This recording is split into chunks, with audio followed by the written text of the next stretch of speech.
কোরআন একটি পূর্ণাঙ্গ জীবন বিধান যা মানুষের জীবনের কথা বলে। এ মাসটার নাম কি? আরবি মাসের নাম কি? মুহররম। এটি সেই মাস যে মাসে খেলাফতকে প্রতিষ্ঠার জন্য রাসূলের কলিজার টুকরা নয়নের পুতুল ইমাম হোসেন কারবালার ময়দানে শাহাদাত বরণ করেছিলেন, রাজতন্ত্রের বিরোধিতা করেছিলেন। হযরত ইমাম হোসেন তিনি দেখতে পেলেন 680 খ্রিস্টাব্দে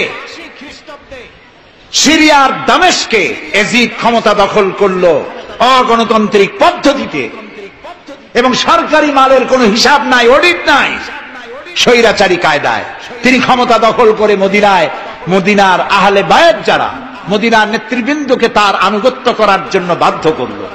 ইমাম হোসেন যে মায়ের পেটে এসেছেন, যে পিতার পেটে জন্মে এসেছেন, যে নানার কোলে বড় হয়েছেন, তিনি কি এই দৃশ্য চোখে দেখতে পারেন? তিনি বললেন আমি কুফায় যাব। কুফার লোকেরা দাওয়াত দিল, তিনি কুফায় রওনা করবেন। মদিনার লোকেরা হাতে পায়ে ধরলো, কুফায় আপনি যাবেন না।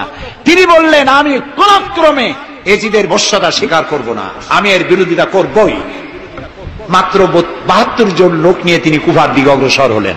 এই 72 জনের মধ্যে 40 জন পুরুষ আর 32 জন নারী আর শিশু। তিনি যখন কারবালা প্রান্তরে পৌঁছে গেছেন, ইবনে জিয়াদ কুফার গভর্নর, তিনি বাধা দিলেন, বললেন আমার দরবারে হোসেনকে হাজির করো।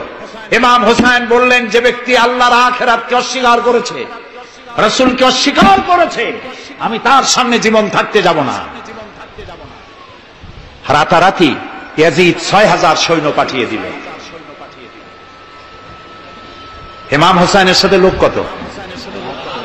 মাত্র 72। 6000 লোক কি যুদ্ধ করা লাগে 72-এর সাথে? শুধু যদি মার্চ করে পায়ের তলায় পিষে 72 জন শেষ হয়ে যাবে। হযরত ইমাম হোসেন রাতের বেলায় সঙ্গীদের বললেন, ও আমার সাথীরা, ইয়াজিদ আমার শির চায়, আমাকে চায়, আমার সঙ্গে থেকে তোমরা তোমাদের জীবনকে বিপন্ন করো না, তোমরা সবাই ফিরে চলে যাও মদিনায়। সাথীরা বললেন, ইমাম আজকে যদি আপনাকে ছেড়ে জীবনের মায়া নিয়ে মদিনায় ফিরে যাই আর আপনার যদি শাহাদাত নসিব হয়, তাহলে কিয়ামতের দিন আল্লাহর নবীর সামনে আমরা কি জবাব দেব? আমরা আমাদের জীবন দিয়ে আপনাকে পাহারা দেব। সকালবেলায় যুদ্ধ শুরু হয়ে গেল। জোহরের নামাজ আসতে না আসতে 40 জন পুরুষ শাহাদাত বরণ করলেন। এখন একজন পুরুষ বেঁচে আছেন, ইমাম হোসেন। তাঁবুর ভিতরে স্ত্রী এবং অন্যান্য মহিলাদের কাছ থেকে বিদায় নিতে এসেছেন। তোমাদেরকে আল্লাহর হাওয়ালা করলাম, আমি যুদ্ধে চলে যাচ্ছি।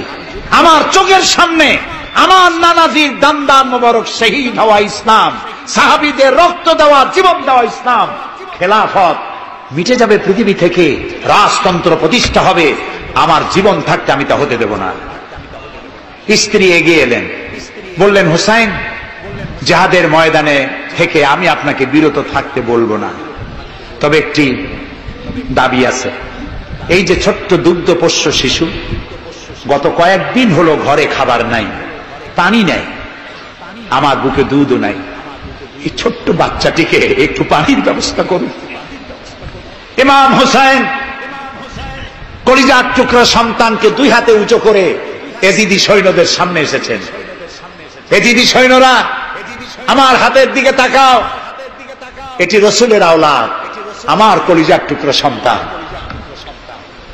ফোরাতের অফুরন্ত পানি প্রবাহিত হচ্ছে, একটু ফোরাতের কুলটা ছেড়ে দাও, ওর একটু পানি পান করায়।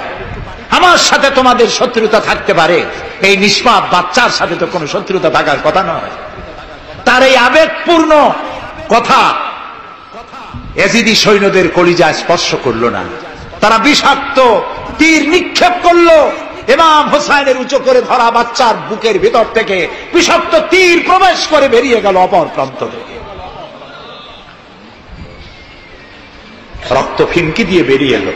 ইমাম হোসেন 2 হাতে আসলা ভরে সেই রক্ত চেহারায় মাখতে লাগলেন আর বললেন, কলিজার টুকরা সন্তান, সালেহ আলাইহিস সালামের উটনির রক্তের চাইতে তোমার রক্ত পবিত্র। হযরত সালেহ আলাইহিস সালামের চাইতে রাসূলুল্লাহর মর্যাদা অনেক বেশি, তুমি তার আওলাদ।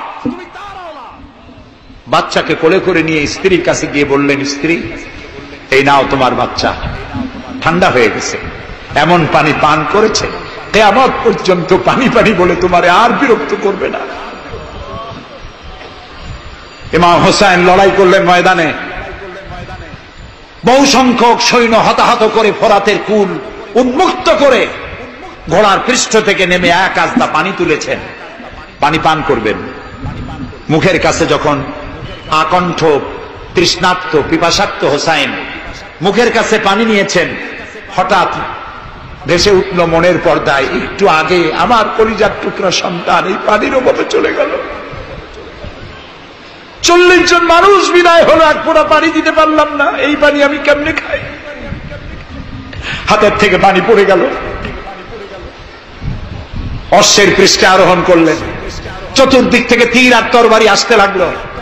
ইমাম হোসেন বললেন, থামো, একটু থামো, তোমরা কাকে তীরবিদ্ধ করছো? আমি কি তোমাদের রসুল মুহাম্মদ সাল্লাল্লাহু আলাইহি ওয়াসাল্লামের নাতি নই? আমি কি তোমাদের রসুলের কলিজার টুকরা মা ফাতেমার নয়নের মণি নই? কেমন করে আমার গায়ে তোমরা তীর মারো? উম্মে সালমা, আমাদের মা উম্মে সালমা রাদিয়াল্লাহু তাআলা আনহা সকাল বেলায় 11ই মুহররম সকাল বেলায় তিনি ঘরে বসে কাঁদতেছেন। কয়েকজন প্রতিবেশী মহিলা এসে বলছেন, মা আপনি কাঁদেন কেন? তিনি বলছেন, আজকে রাত্রে আমি স্বপ্ন দেখেছি রাসূলুল্লাহ আমার বাড়ি এসেছেন, আমি দেখতে পেলাম আল্লাহ রসুলের চোখ দিয়ে পানি পড়ছে, দাড়ি মোবারক ধুলা মাখা, মুখ কানা বলি। আমি জিজ্ঞেস করলাম, ইয়া রাসূলুল্লাহ আপনি কাঁদেন কেন? মুখখানা মলিন কেন? দাড়ি মোবারকে ধুলাবালি কেন? রাসূলুল্লাহ বললেন, উম্মে সালমা তুমি জানো না আমি এইমাত্র কারবালা থেকে এসেছি, আমি দেখে এলাম আমার কলিজার টুকরা হুসাইনের শির মোবারক তার দেহ থেকে বিচ্ছিন্ন করে ঘোড়ার পদতলি, ঘোড়া দিয়ে পদদলিত করা হয়েছে তার দেহ মোবারক। ইসলাম এত সহজে আসে না, অনেক রক্ত পাড়ি দিয়ে এসেছে ইসলাম। হযরতে হোসাইনের মস্তক মুবারক ইয়াজিদি সৈন্যরা একটা প্লেটে করে নিয়ে কুফার গভর্নর ইবনে জিয়াদের সামনে রেখেছে। ইবনে জিয়াদ চেয়ারে বসা, সিংহাসনে বসা, ইমাম হোসাইনের মস্তক মুবারক তার পায়ের কাছে রেখেছে। কলঙ্কিত ইতিহাস, কি করে আমি শুনাই আপনাদের? ইবনে জিয়াদ চেয়ারে বসে পায়ের কাছে রাখা ইমাম হোসাইনের ঠোঁটের উপরে লাঠি দিয়ে নাড়তেছে।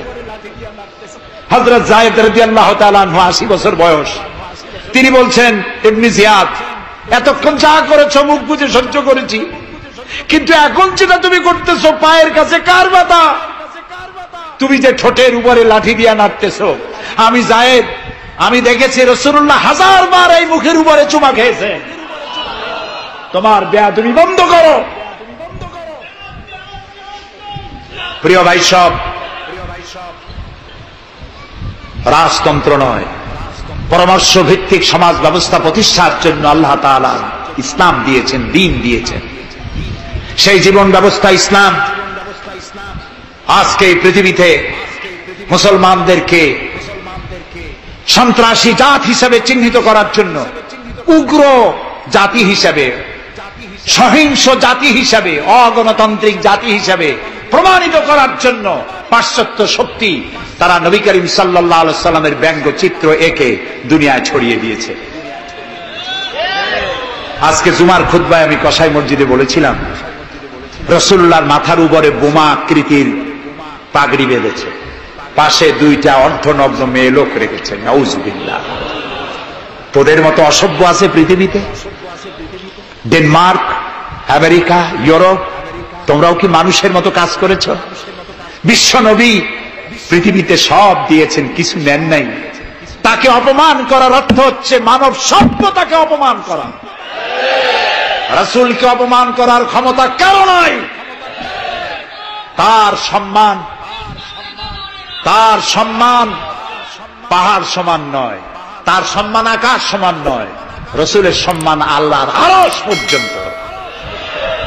আল্লাহ তার আরশে আজিমে কাউকে দাওয়াত দেন নাই, বিশ্ব নবীকে দাওয়াত দিয়েছিলেন। আমি আমার বরিশালবাসীদের বলবো, মুসলমানদেরকে ধৈর্য ধারণ করতে হবে, আরো সংযমী হতে হবে। আমরা প্রতিবাদ করব, অবশ্যই প্রতিবাদ করব, কিন্তু জ্বালাও পোড়াওতে আমরা যাব না। আমরা কারো পতাকা পোড়ানো, কারো অফিসে ভাঙচুর করা, এটা আমাদের কাজ না। আমরা গড়ার জন্য এসেছি, আমরা ভাঙ্গার জন্য আসি নাই। কেউ অসভ্য হলে আমরা অসভ্য হতে পারি না। ওরা অসভ্য, ওরা বর্বর, ওদের জীবনে ভালোবাসা নাই, তাই ওরা প্রতি বছর একটা দিন ভালোবাসা দিবস পালন করে। আমার জীবনে ভালোবাসার অভাব নাই। ইসলাম সর্বশ্রেষ্ঠ জীবন ব্যবস্থা। এই কল্যাণময় জীবন ব্যবস্থা প্রতিষ্ঠার জন্য এগিয়ে আসতে হবে মুসলমানদেরকে, সকলকে, হিন্দুদেরকেও। হিন্দু, বৌদ্ধ, খ্রিস্টানদের বলি, আমার প্রিয় ভাইয়েরা, আপনাদের মধ্যে আমাদের মধ্যে পার্থক্য খুবই কম। হিন্দুরা বলেন এক ব্রহ্মা, দ্বিতীয় নাস্তি, আমরা বলি লা ইলাহা ইল্লাল্লাহ, কথা প্রায় কাছাকাছি। আপনারা পুনর্জন্মে বিশ্বাসী, আমরা পুনরুত্থানে বিশ্বাসী। আমরা খুব ভালো আছি, এই দেশটা খুব ভালো দেশ, পূজা আর রোজা একসাথে হয়, আমরা অনেক আরামে আছি। এদেশে সাম্প্রদায়িক সম্প্রীতি নাই বলে যারা বিদেশে বদনাম ছড়ায়, তাদের হেদায়েতের জন্য আমরা আল্লাহর কাছে দোয়া করি, আল্লাহ তাদের হেদায়েত করো। ক্ষমতা হারায় মানুষ এত পাগল হয় যে দেশের বিরুদ্ধে কথা বলে, মায়ের বিরুদ্ধে কথা বলে, রাষ্ট্রের বিরুদ্ধে কথা বলে। আল্লাহ এদের হেদায়েত নসিব করে দিন। কোরআন একটি পূর্ণাঙ্গ জীবন বিধান যা মানুষের জীবনের কথা বলে। এই মাসটার নাম কি? আরবি মাসের নাম কি? মুহররম।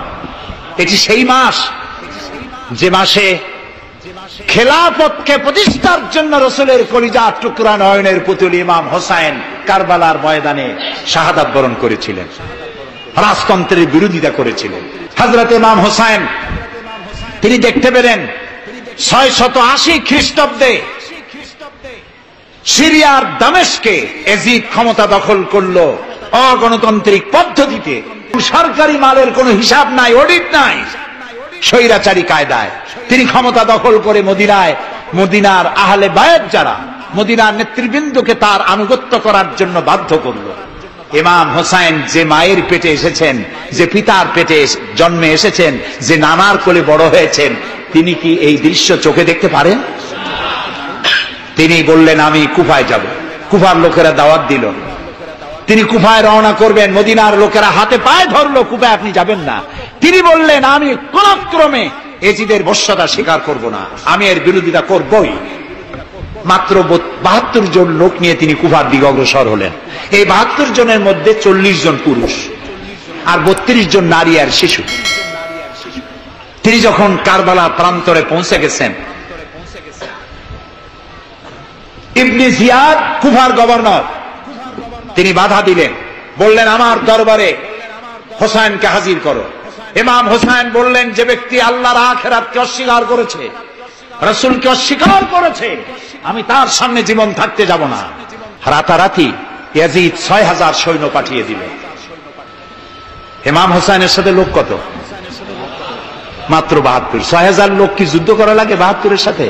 শুধু যদি মার্চ করে পায়ের তলায় পিষে 72 জন শেষ হয়ে যাবে।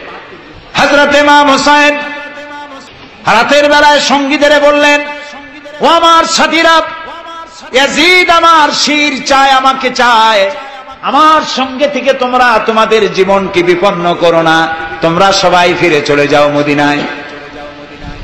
সাথীরা বললেন, ইমাম আজকে যদি আপনাকে ছেড়ে জীবনের মায়া নিয়ে মদিনায় ফিরে যাই আর আপনার যদি শাহাদাত নসিব হয়, তাহলে কিয়ামতের দিন আল্লাহর নবীর সামনে আমরা কি জবাব দেব?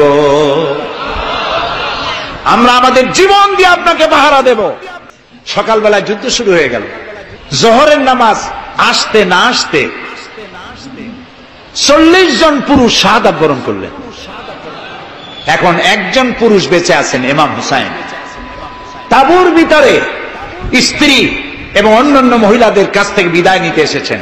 তোমাদেরকে আল্লাহর হাওয়ালা করলাম, আমি যুদ্ধে চলে যাচ্ছি। আমার চোখের সামনে আমার নানাজির দান্দান মোবারক শহীদ হওয়া ইসলাম, সাহাবীদের রক্ত দেওয়া, জীবন দেওয়া ইসলাম, খেলাফত মিটে যাবে পৃথিবী থেকে, রাজতন্ত্র প্রতিষ্ঠা হবে, আমার জীবন থাকতে আমি তা হতে দেব না। স্ত্রী এগিয়ে এলেন, বললেন, হুসাইন, জিহাদের ময়দানে থেকে আমি আপনাকে বিরত থাকতে বলবো না, তবে একটি দাবি আছে। এই যে ছোট্ট দুগ্ধপোষ্য শিশু, গত কয়েকদিন হলো ঘরে খাবার নাই, পানি নাই, আমার বুকে দুধও নাই, এই ছোট্ট বাচ্চাটিকে একটু পানির ব্যবস্থা করুন। ইমাম হুসাইন কলিজার টুকরা সন্তানকে দুই হাতে উঁচু করে এজিদি সৈন্যদের সামনে এসেছেন। এজিদি সৈন্যরা, আমার হাতের দিকে তাকাও, এটি রসুলের আওলাদ, আমার কলিজার টুকরা সন্তান। ফোরাতের অফুরন্ত পানি প্রবাহিত হচ্ছে, একটু ফোরাতের কুলটা ছেড়ে দাও, ওর একটু পানি পান করায়। আমার সাথে তোমাদের শত্রুতা থাকতে পারে, এই নিষ্পাপ বাচ্চার সাথে তো কোনো শত্রুতা থাকার কথা নয়। তার এই আবেগপূর্ণ কথা এজিদি সৈন্যদের কলিজা স্পর্শ করলো না। তারা বিষাক্ত তীর নিক্ষেপ করলো। ইমাম হুসাইনের উঁচু করে ধরা বাচ্চার বুকের ভিতর থেকে বিষাক্ত তীর প্রবেশ করে বেরিয়ে গেল অপর প্রান্ত থেকে, রক্ত ফিনকি দিয়ে বেরিয়ে এলো। ইমাম হুসাইন দুই হাতে আজলা ভরে সেই রক্ত চেহারায় মাখতে লাগলেন আর বললেন, কলিজার টুকরা সন্তান, সালেহ আলাইহিস সালামের উটনির রক্তের চাইতে তোমার রক্ত পবিত্র। হযরত সালেহ আলাইহিস সালামের চাইতে রাসূলুল্লাহর মর্যাদা অনেক বেশি, তুমি তার আওলাদ। বাচ্চাকে কোলে করে নিয়ে স্ত্রীর কাছে গিয়ে বললেন, স্ত্রী, এই নাও তোমার বাচ্চা, ঠান্ডা হয়ে গেছে, এমন পানি পান করেছে কিয়ামত পর্যন্ত পানি পানি বলে তোমারে আর বিরক্ত করবে না। ইমাম হুসাইন লড়াই করলেন ময়দানে, বহু সংখ্যক সৈন্য হতাহত করে ফোরাতের কুল উন্মুক্ত করে ঘোড়ার পৃষ্ঠ থেকে নেমে এক আস্তা পানি তুলেছেন, পানি পান করবেন। মুখের কাছে যখন আকণ্ঠ তৃষ্ণার্ত পিপাসার্ত হুসাইন মুখের কাছে পানি নিয়েছেন, হঠাৎ ভেসে উঠল মনের পর্দায়, একটু আগে আমার কলিজার টুকরা সন্তান এই পানির অভাবে চলে গেল। 40 জন মানুষ বিদায় হলো, এক ফোঁটা পানি দিতে পারলাম না, এই পানি আমি কেমনে খাই? হাতের থেকে পানি পড়ে গেল। অশ্বের পৃষ্ঠে আরোহণ করলেন, চতুর্দিক থেকে তীর আর তরবারি আসতে লাগলো। ইমাম হুসাইন বললেন, থামো, একটু থামো, তোমরা কাকে তীর বিদ্ধ করছো? আমি কি তোমাদের রসুল মুহাম্মদ সাল্লাল্লাহু আলাইহি সাল্লামের নাতি নই? আমি কি তোমাদের রসুলের কলিজার টুকরা মা ফাতেমার নয়নের মণি নই? কেমন করে আমার গায়ে তোমরা তীর মারো? উম্মে সালমা, আমাদের মা উম্মে সালমা রাদিয়াল্লাহু তাআলা আনহা, সকাল বেলায় 11ই মুহররম সকাল বেলায় তিনি ঘরে বসে কাঁদতেছেন। কয়েকজন প্রতিবেশী মহিলা এসে বলছেন, মা আপনি কাঁদেন কেন? তিনি বলছেন, আজকে রাত্রে আমি স্বপ্ন দেখেছি রাসূলুল্লাহ আমার বাড়ি এসেছেন, আমি দেখতে পেলাম আল্লাহ রসুলের চোখ দিয়ে পানি পড়ছে, দাড়ি মোবারক ধুলা মাখা, বুক কাটা বলি।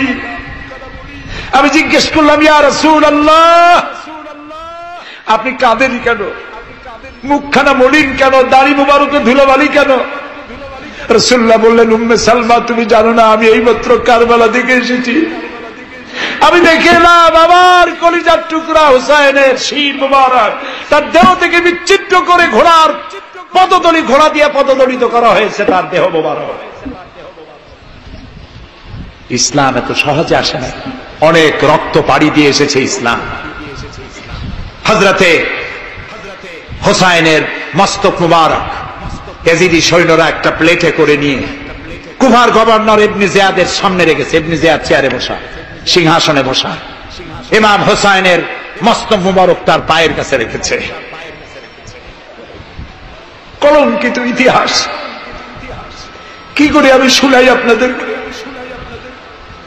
ইবনে জিয়াদ চেয়ারে বসে পায়ের কাছে রাখা ইমাম হুসাইনের ঠোঁটের উপরে লাঠি দিয়ে নাড়তেছে। হযরত যায়েদ রাদিয়াল্লাহু তাআলা আনহু 80 বছর বয়স, তিনি বলছেন, ইবনে জিয়াদ, এতক্ষণ যা করেছো মুখ বুজে সহ্য করেছি, কিন্তু এখন যেটা তুমি করতেছো পায়ের কাছে কার ব্যথা? তুমি যে ঠোঁটের উপরে লাঠি দিয়ে নাড়তেছো, আমি যায়েদ, আমি দেখেছি রাসূলুল্লাহ 1000 বার এই মুখের উপরে চুমা খেয়েছে। তোমার বেয়াদবি বন্ধ করো। প্রিয় ভাই সব, রাজতন্ত্র নয়, পরামর্শ ভিত্তিক সমাজ ব্যবস্থা প্রতিষ্ঠার জন্য আল্লাহ তাআলা ইসলাম দিয়েছেন, দ্বীন দিয়েছেন। সেই জীবন ব্যবস্থা ইসলাম আজকে এই পৃথিবীতে মুসলমানদেরকে সন্ত্রাসী জাত হিসেবে চিহ্নিত করার জন্য, উগ্র জাতি হিসেবে, সহিংস জাতি হিসেবে, অগণতান্ত্রিক জাতি হিসেবে প্রমাণিত করার জন্য পাশ্চাত্য শক্তি তারা নবী করিম সাল্লাল্লাহু আলাইহি সাল্লামের ব্যঙ্গচিত্র এঁকে দুনিয়ায় ছড়িয়ে দিয়েছে। আজকে জুমার খুতবায় আমি কসাই মসজিদে বলেছিলাম, রাসূলুল্লাহর মাথার উপরে বোমা আকৃতির পাগড়ি বেঁধেছে, পাশে দুইটা অর্ধনগ্ন মেয়ে লোক রেখেছে। নাউজুবিল্লাহ। তোদের মতো অসভ্য আছে পৃথিবীতে? ডেনমার্ক, আমেরিকা, ইউরোপ, তোমরাও কি মানুষের মতো কাজ করেছ? বিশ্ব নবী পৃথিবীতে সব দিয়েছেন, কিছু নেন নাই। তাকে অপমান করার অর্থ হচ্ছে মানব সভ্যতাকে অপমান করা। রাসূলকে অপমান করার ক্ষমতা কারো নাই। তার সম্মান পাহাড় সমান নয়, তার সম্মান আকাশ সমান নয়। রাসূলের সম্মান আল্লাহর আরশ পর্যন্ত। আল্লাহ তার আরশে আজিমে কাউকে দাওয়াত দেন নাই, বিশ্ব নবীকে দাওয়াত দিয়েছিলেন। আমি আমার বরিশালবাসীদের বলবো, মুসলমানদেরকে ধৈর্য ধারণ করতে হবে, আরো সংযমী হতে হবে। আমরা প্রতিবাদ করব, অবশ্যই প্রতিবাদ করব,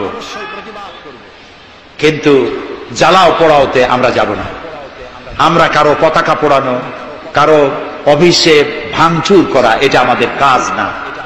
আমরা গড়ার জন্য এসেছি, আমরা ভাঙ্গার জন্য আসি নাই। কেউ অসভ্য হলে আমরা অসভ্য হতে পারি না। ওরা অসভ্য, ওরা বর্বর, ওদের জীবনে ভালোবাসা নাই, তাই ওরা প্রতি বছর একটা দিন ভালোবাসা দিবস পালন করে। আমার জীবনে ভালোবাসার অভাব নাই। ইসলাম সর্বশ্রেষ্ঠ জীবন ব্যবস্থা। এই কল্যাণময় জীবন ব্যবস্থা প্রতিষ্ঠার জন্য এগিয়ে আসতে হবে মুসলমানদেরকে, সকলকে, হিন্দুদেরকেও। হিন্দু, বৌদ্ধ, খ্রিস্টানদের বলি, আমার প্রিয় ভাইয়েরা, আপনাদের মধ্যে আমাদের মধ্যে পার্থক্য খুবই কম। হিন্দুরা বলেন এক ব্রহ্মা, দ্বিতীয় নাস্তি। আমরা বলি লা ইলাহা ইল্লাল্লাহ, কথা প্রায় কাছাকাছি। আপনারা পুনর্জন্মে বিশ্বাসী, আমরা পুনরুত্থানে বিশ্বাসী। আমরা খুব ভালো আছি, এই দেশটা খুব ভালো দেশ। পূজা আর রোজা একসাথে হয়, আমরা অনেক আরামে আছি। এদেশে সাম্প্রদায়িক সম্প্রীতি নাই বলে যারা বিদেশে বদনাম ছড়ায়, তাদের হেদায়েতের জন্য আমরা আল্লাহর কাছে দোয়া করি, আল্লাহ তাদের হেদায়েত করো। ক্ষমতা হারায় মানুষ এত পাগল হয় যে দেশের বিরুদ্ধে কথা বলে, মায়ের বিরুদ্ধে কথা বলে, রাষ্ট্রের বিরুদ্ধে কথা বলে। আল্লাহ এদের হেদায়েত। কোরআন একটি পূর্ণাঙ্গ জীবন বিধান যা মানুষের জীবনের কথা বলে। এই মাসটার নাম কি? আরবি মাসের নাম কি? মুহররম। এটি সেই মাস যে মাসে খেলাফতকে প্রতিষ্ঠার জন্য রাসূলের কলিজার টুকরা নয়নের পুতুল ইমাম হোসেন কারবালার ময়দানে শাহাদাত বরণ করেছিলেন, রাজতন্ত্রের বিরোধিতা করেছিলেন। হযরত ইমাম হোসেন তিনি দেখতে পেলেন 680 খ্রিস্টাব্দে সিরিয়ার দামেস্কে এজিদ ক্ষমতা দখল করলো অগণতান্ত্রিক পদ্ধতিতে, এবং সরকারি মালের কোনো হিসাব নাই, অডিট নাই, স্বৈরাচারী কায়দায় তিনি ক্ষমতা দখল করে মদিনার আহলে বায়াত যারা, মদিনার নেতৃবৃন্দকে তার আনুগত্য করার জন্য বাধ্য করলো। ইমাম হোসেন যে মায়ের পেটে এসেছেন, যে পিতার পেটে জন্মে এসেছেন, যে নানার কোলে বড় হয়েছেন, তিনি কি এই দৃশ্য চোখে দেখতে পারেন? তিনি বললেন আমি কুফায় যাব। কুফার লোকেরা দাওয়াত দিল, তিনি কুফায় রওনা করবেন। মদিনার লোকেরা হাতে পায়ে ধরলো, কুফায় আপনি যাবেন না। তিনি বললেন আমি কোন ক্রমে এজিদের বশ্যতা স্বীকার করব না, আমি এর বিরোধিতা করবই। মাত্র 72 জন লোক নিয়ে তিনি কুফার দিকে অগ্রসর হলেন। এই 72 জনের মধ্যে 40 জন পুরুষ আর 32 জন নারী আর শিশু। তিনি যখন কারবালার প্রান্তরে পৌঁছে গেছেন, ইবনে জিয়াদ কুফার গভর্নর, তিনি বাধা দিলেন, বললেন আমার দরবারে হোসেনকে হাজির করো। ইমাম হোসেন বললেন যে ব্যক্তি আল্লাহর আখিরাতকে অস্বীকার করেছে, রাসূলকে অস্বীকার করেছে, আমি তার সামনে জীবন থাকতে যাব না। রাতারাতি ইয়াজিদ 6000 সৈন্য পাঠিয়ে দিল। ইমাম হোসাইনের সাথে লোক কত? মাত্র ৭২। ৬,০০০ লোক কি যুদ্ধ করা লাগে ৭২-এর সাথে? শুধু যদি মার্চ করে পায়ের তলায় পিষে ৭২ জন শেষ হয়ে যাবে। হযরত ইমাম হোসাইন রাতের বেলায় সঙ্গীদের বললেন, ও আমার সাথীরা, ইয়াজিদ আমার শির চায়, আমাকে চায়, আমার সঙ্গে থেকে তোমরা তোমাদের জীবনকে বিপন্ন করো না, তোমরা সবাই ফিরে চলে যাও মদিনায়। সাথীরা বললেন, ইমাম, আজকে যদি আপনাকে ছেড়ে জীবনের মায়া নিয়ে মদিনায় ফিরে যাই, আর আপনার যদি শাহাদাত নসিব হয়, তাহলে কিয়ামতের দিন আল্লাহর নবীর সামনে আমরা কি জবাব দেব? আমরা আমাদের জীবন দিয়ে আপনাকে পাহারা দেব। সকালবেলায় যুদ্ধ শুরু হয়ে গেল। জোহরের নামাজ আসতে না আসতে ৪০ জন পুরুষ শাহাদাত বরণ করলেন। এখন একজন পুরুষ বেঁচে আছেন, ইমাম হুসাইন। তাঁবুর ভিতরে স্ত্রী এবং অন্যান্য মহিলাদের কাছ থেকে বিদায় নিতে এসেছেন। তোমাদেরকে আল্লাহর হাওয়ালা করলাম, আমি যুদ্ধে চলে যাচ্ছি। আমার চোখের সামনে আমার নানাজির দান্দান মোবারক শহীদ হওয়া ইসলাম, সাহাবীদের রক্ত দেওয়া, জীবন দেওয়া ইসলাম, খেলাফত মিটে যাবে পৃথিবী থেকে, রাজতন্ত্র প্রতিষ্ঠা হবে, আমার জীবন থাকতে আমি তা হতে দেব না। স্ত্রী এগিয়ে এলেন, বললেন, হুসাইন, জিহাদের ময়দানে থেকে আমি আপনাকে বিরত থাকতে বলবো না, তবে একটি দাবি আছে। এই যে ছোট্ট দুগ্ধপোষ্য শিশু, গত কয়েকদিন হলো ঘরে খাবার নাই, পানি নাই, আমার বুকে দুধও নাই, এই ছোট্ট বাচ্চাটিকে একটু পানির ব্যবস্থা করুন। ইমাম হুসাইন কলিজার টুকরা সন্তানকে দুই হাতে উঁচু করে এজিদি সৈন্যদের সামনে এসেছেন। এজিদি সৈন্যরা, আমার হাতের দিকে তাকাও, এটি রসুলের আওলাদ, আমার কলিজার টুকরা সন্তান। ফোরাতের অফুরন্ত পানি প্রবাহিত হচ্ছে, একটু ফোরাতের কুলটা ছেড়ে দাও, ওর একটু পানি পান করায়। আমার সাথে তোমাদের শত্রুতা থাকতে পারে, এই নিষ্পাপ বাচ্চার সাথে তো কোনো শত্রুতা থাকার কথা নয়। তার এই আবেগপূর্ণ কথা এজিদি সৈন্যদের কলিজা স্পর্শ করলো না। তারা বিষাক্ত তীর নিক্ষেপ করলো। ইমাম হোসাইনের উঁচু করে ধরা বাচ্চার বুকের ভিতর থেকে বিষাক্ত তীর প্রবেশ করে বেরিয়ে গেল অপর প্রান্ত থেকে, রক্ত ফিনকি দিয়ে বেরিয়ে এলো। ইমাম হোসাইন দুই হাতে আজলা ভরে সেই রক্ত চেহারায় মাখতে লাগলেন আর বললেন, কলিজার টুকরা সন্তান, সালেহ আলাইহিস সালামের উটনির রক্তের চাইতে তোমার রক্ত পবিত্র। হযরত সালেহ আলাইহিস সালামের চাইতে রাসূলুল্লাহর মর্যাদা অনেক বেশি, তুমি তার আওলাদ। বাচ্চাকে কোলে করে নিয়ে স্ত্রীর কাছে গিয়ে বললেন, স্ত্রী, এই নাও তোমার বাচ্চা, ঠান্ডা হয়ে গেছে, এমন পানি পান করেছে কিয়ামত পর্যন্ত পানি পানি বলে তোমারে আর বিরক্ত করবে না। ইমাম হোসাইন লড়াই করলেন ময়দানে, বহু সংখ্যক সৈন্য হতাহত করে ফোরাতের কুল উন্মুক্ত করে ঘোড়ার পৃষ্ঠ থেকে নেমে এক আস্তা পানি তুলেছেন, পানি পান করবেন। মুখের কাছে যখন আকণ্ঠ তৃষ্ণার্ত পিপাসার্ত হোসাইন মুখের কাছে পানি নিয়েছেন, হঠাৎ ভেসে উঠল মনের পর্দায়, একটু আগে আমার কলিজার টুকরা সন্তান এই পানির অভাবে চলে গেল। ৪০ জন মানুষ বিদায় হলো, এক ফোঁটা পানি দিতে পারলাম না, এই পানি আমি কেমনে খাই? হাতের থেকে পানি পড়ে গেল।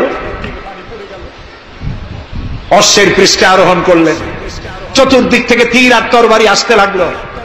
ইমাম হোসাইন বললেন, থামো, একটু থামো, তোমরা কাকে তীর বিদ্ধ করছো?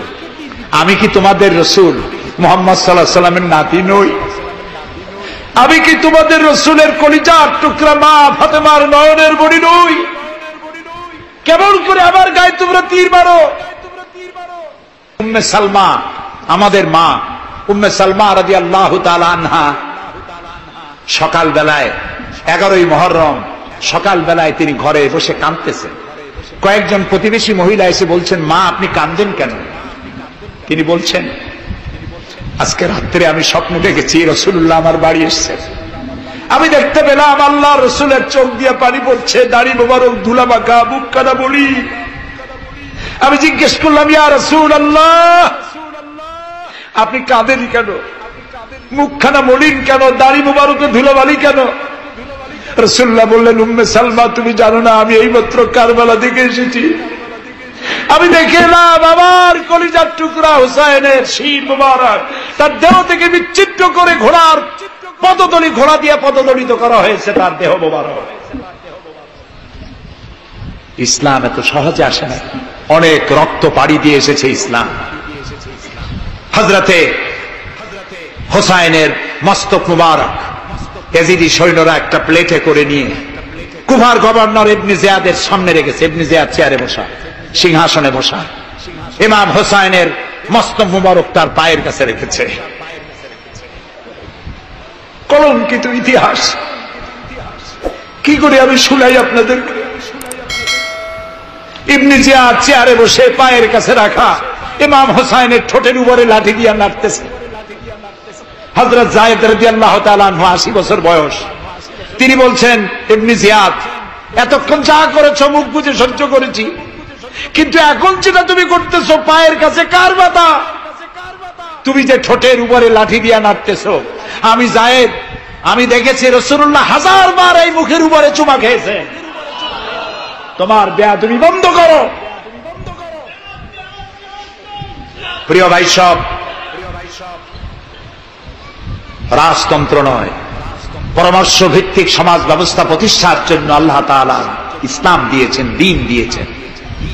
সেই জীবন ব্যবস্থা ইসলাম আজকে এই পৃথিবীতে মুসলমানদেরকে সন্ত্রাসী জাত হিসেবে চিহ্নিত করার জন্য, উগ্র জাতি হিসেবে, সহিংস জাতি হিসেবে, অগণতান্ত্রিক জাতি হিসেবে প্রমাণিত করার জন্য পাশ্চাত্য শক্তি তারা নবী করিম সাল্লাল্লাহু আলাইহি সাল্লামের ব্যঙ্গচিত্র এঁকে দুনিয়ায় ছড়িয়ে দিয়েছে।